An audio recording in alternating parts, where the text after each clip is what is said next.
Кутман күн баарыңыздарга достор. Бүгүн сиздер менен өтө даамдуу, камыры өзгөчө болгон вареники даярдайбыз. Сары май менен, варенье менен түшкү тамакка жасасаңыздар абдан даамдуу болот. Өзүнүн сырлары бар, ошолордун баары менен бөлүшөмүн. Себеби башында мен да жасаганымда жакшы окшошпой калчу. Азыр ушул рецепт менен жасап жатам. Эң алгач унду ээлеп алабыз.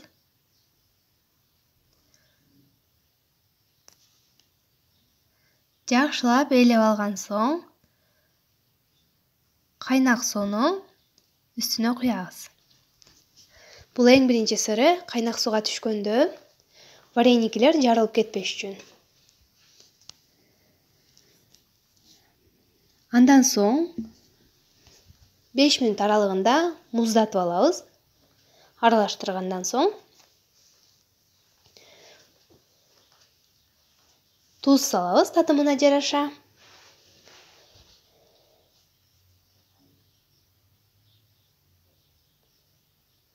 Жакшылап аралаштырып,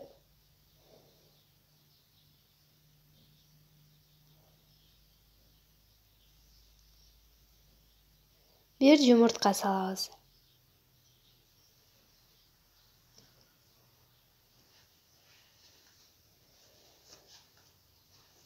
Жумуртка дагы бөлмө температурасында болсо жакшы. Караңыздар, эми бир аз катуураак камыр ээлеп алабыз. Өтө катуу эмес албетте.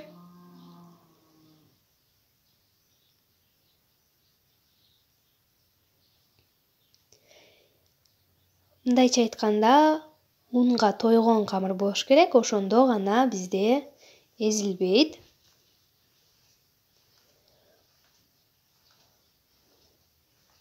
Ундан үстүнө салып ыйлеп баштайбыз. Бир аз камыр биригип калган соң, видеодо көрсөтүлгөндөй кылсаңыз дагы жакшы болот.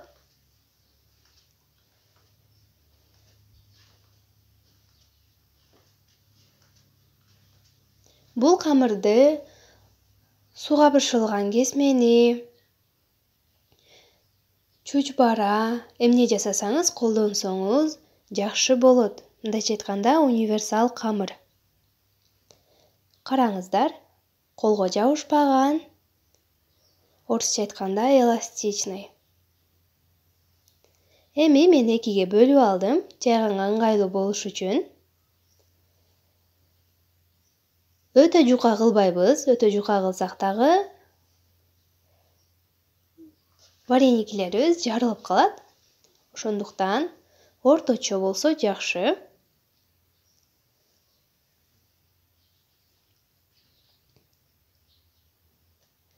Караңыздар, мен ушундай кылып жайып алдым.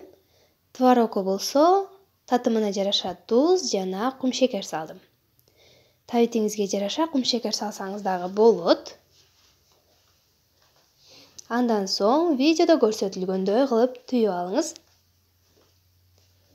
Түйүлүү жолу өтө оңой.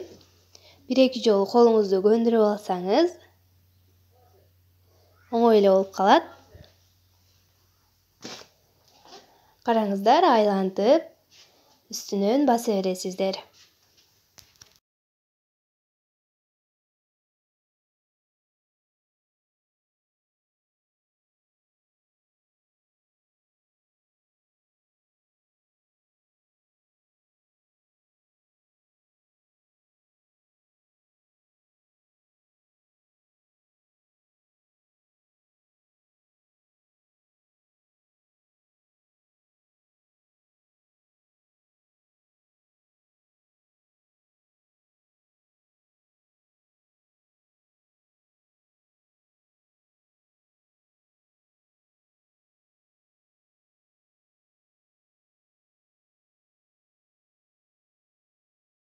Сөзсүз түрдө кайнап жаткан сууга салабыз. Кааласаңыздар азыраак туз салып коюш керек, ошондо камыр эзилбейт. Мынакей достор, биздин варениктерибиз даяр болду. Сөзсүз түрдө жасап көрүңүздөр. Жана бул вареники сиздин менюңузда барбы? Сөзсүз түрдө айтып кетиңиз. Кийинки видеого чейин аман болуңуздар.